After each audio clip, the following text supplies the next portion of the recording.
பாரு. நான் அபியை தவிர வேற யாருக்கிட்டையும் வேலை செய்ய மாட்டேன். அபி,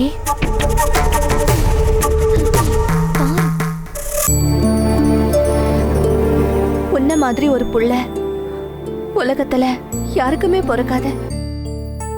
அக்கா,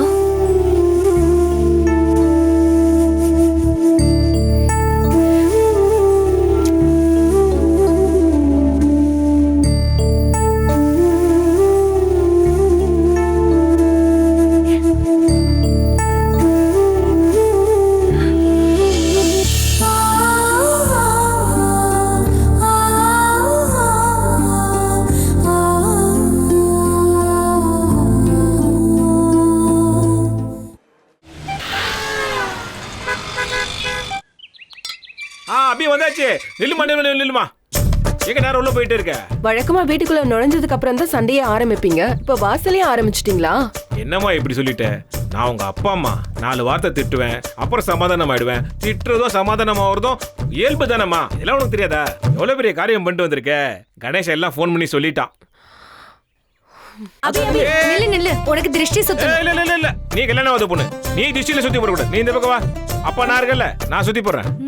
ஊரு கண்ணு, உறவு கண்ணு, பக்கத்து வீட்டு கண்ணு, எழுத்து வீட்டு கண்ணு, பிசாசு கண்ணு, நொல்ல கண்ணு, எல்லா கண்ணும் போட்டோம். துப்புமா ஆயிரு. அப்பா அம்மா இருக்கிற கோவத்துல காரி துப்பிடாதம்மா. கொஞ்சம் லைட்டா துப்பு. அவ்வளவுதான் போதுமா.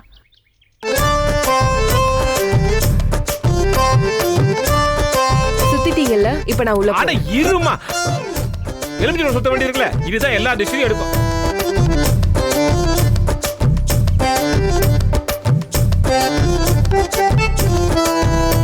அப்பா, இப்ப எல்லா திஷ்டியும் உனக்கு முடிஞ்சு போச்சுமா.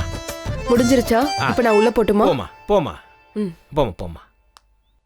ஏ ஆனந்தி, என்ன பாத்துட்டு நிக்கிற? உள்ள போய் காபி டிபன் ஏதாவது குடுமா. போமா. டேய் போடா.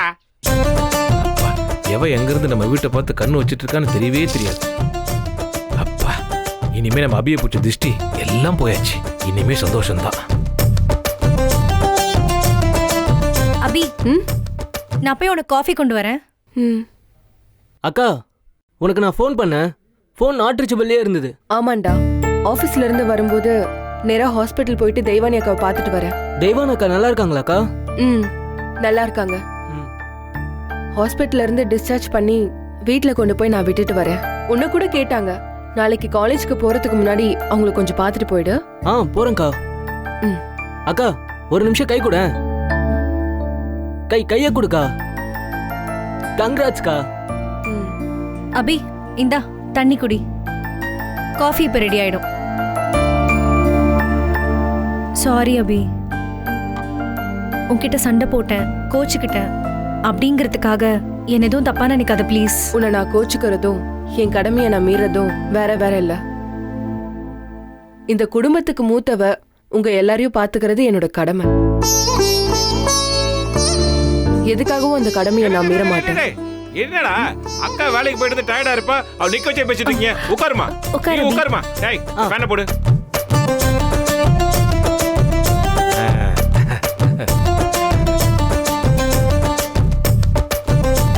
அபி, வீடு ரொம்ப சின்னதா இருக்கு இல்லம்மா? ஏசி போட்டா ரொம்ப சில்லுனாவும். ஆனா இந்த வீட்டுக்கு செட் ஆகாது. முதல்ல ஒரு நல்ல அப்பார்ட்மெண்ட்டா வாங்கணும். 1 2 3 பெட்ரூம் வச்சு வாங்கணும்மா. வீடு முழுக்க அப்படி ஏசி போட்டு சில்லுன்னு இருக்கணும்மா. அபி, கம்பெனியில் நமக்கு தனியாக கார் கொடுத்துருக்காங்கல்ல. ஏன் கேட்குறேன்னா, எல்லாரும் ஆட்டோவும் பஸ்ஸும் முடிச்சு தான் போயிட்டுருக்கோம். கார் இருந்ததுன்னு வச்சுக்கேன், பெட்ரோல் செலவு கம்பெனி பார்த்துக்கோம். நமக்கு செலவும் மிச்சம், சிரமமும் மிச்சம். அப்பா, அபி இன்னைக்கு தான் ஜாயின் பண்ணிருக்கா. கார் தரதுக்கு கொஞ்ச நாள் ஆகும். இன்னும் கொஞ்ச நாள் தானே, அது பொறுத்துக்கலாம்.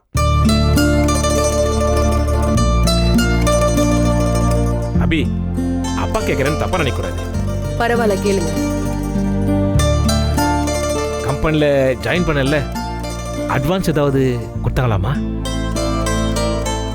முதலாளி ரொம்ப நல்லவர்னு கேள்விப்பட்டோமா, அதனாலதான் கேட்டேன். உண்மைதான். நீங்க கேள்விப்பட்டதை விட அவரு ரொம்ப நல்லவரு. ஆ, தெய்வானக்கா லாரில அடிபட்டதை கேட்டு ரொம்ப ஃபீல் பண்ணாரு. ஓஹோ, அவங்கள காப்பாத்துறதுக்கு 1 லட்சம் ரூபாய் கேட்ட உடனே மறு வார்த்தை கூட பேசாம எடுத்து கொடுத்துட்டாரு. ஓ.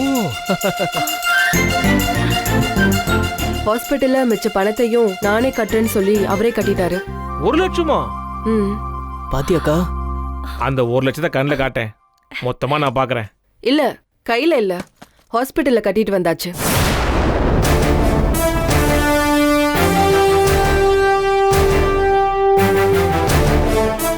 பணத்தை ஆஸ்பத்திரியில கட்டிட்டு வந்துட்டியா? ம். என்ன அபி, அது என்ன 1 ரூபாயா 2 ரூபாயா? 1 லட்சத்தை கொண்டு போய் அந்த அனாதை கழுதை கட்டிட்டு வந்திருக்க. உனக்கு அறிவு இருக்கா இல்லையா? எல்லாம் இருக்கிற ஒரு அனாதை யாரும் இல்லாத ஒரு அனாதைக்கு காசு கொடுத்தாச்சு. அனாதைக்கு அனாதை தானே ஆதரவு கொடுக்கணும். பாத்தியா ஆனந்தி, நான் சொல்லல உங்க அக்கா சும்மாவே சாமி ஆடுவா. அந்த முதலாளி வேலையும் கொடுத்து கால்ல சலங்கையும் கட்டி அனுப்பிச்சிருக்காரு, அதான் ஆடுறா.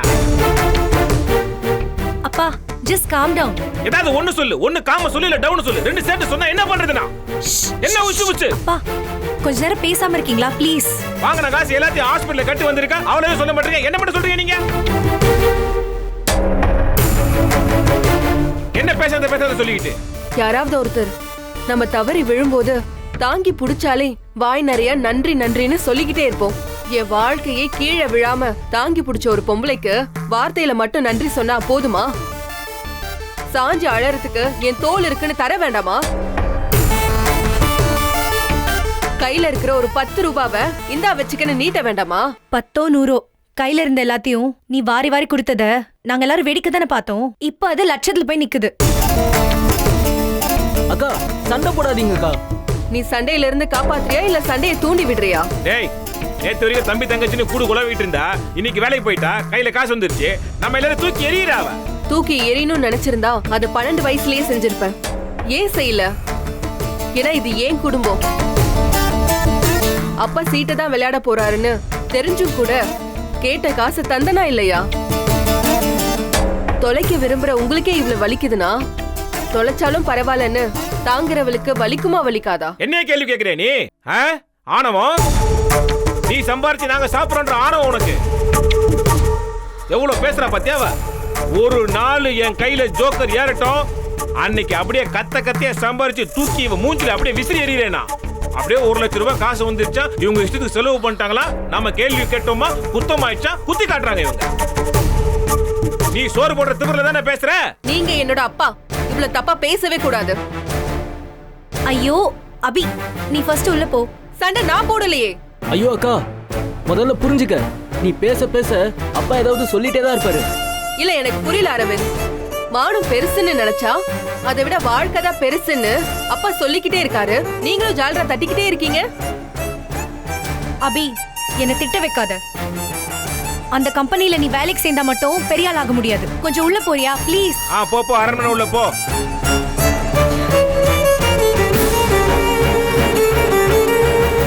அப்பா நீங்க குடிச்சு குடிச்சு உங்க அறிவெல்லாம் மழுங்கிடுச்சா? அக்கா எவ்வளவு பெரிய கம்பெனில சேர்ந்திருக்கா தெரியுமா? இந்த நிமிஷம் அவளோட வர்த் எவ்வளோன்னு தெரியுமா? அவ ஒரு டிசைன் பண்ணா மட்டும் போதும், அந்த டிசைனுக்கு சம்பளம் 10 lakhs rupees. 10 லட்சமா? ஆமாப்பா, அது கூட தெரியாம அக்கா கூட சண்டை போட்டுட்டு இருக்கீங்க. ஐயோ என்னடா, நான் சண்டை போறதுக்கு முன்னாடி இது 2 பேரும் நீங்க விளக்கமா சொல்ல வேணாம். ஐயோ, 1 பெருசா 10 பெருசா? 10 தானே பெருசு. இந்த 1 லட்சத்துக்கு போய் நான் சண்டை போட்டு கூடாது. சண்டை போட்ட தப்பு தானே? ஆமா தப்புதான். அரவிந்த், வாடா. ஒரு டிசைனுக்கு 10 லட்சம் தானே? நிஜமா 10 லட்சம் தருவாங்களாடா? எனக்கு எப்படிப்பா தெரியும்? என்னது? அது 10 லட்சம் வரைக்கும் தருவாங்கன்னு நினைக்கிறேன். ஓஹோ, கூட குறைய இருந்தாலும் கொடுத்துருவாங்கல்ல? கொடுத்துருவாங்கப்பா. அரவிந்த், நம்ம வீட்லயே நீ தான் ஆம்பளை பையன், ரொம்ப பொறுப்பானவன், அறிவானவன். இந்த தெருவுல ஏக்கர் எவ்வளவுன்னு கேளு, அடுத்த வருஷத்துக்குள்ள மொத்த தெருவை வாங்குறோம்டா.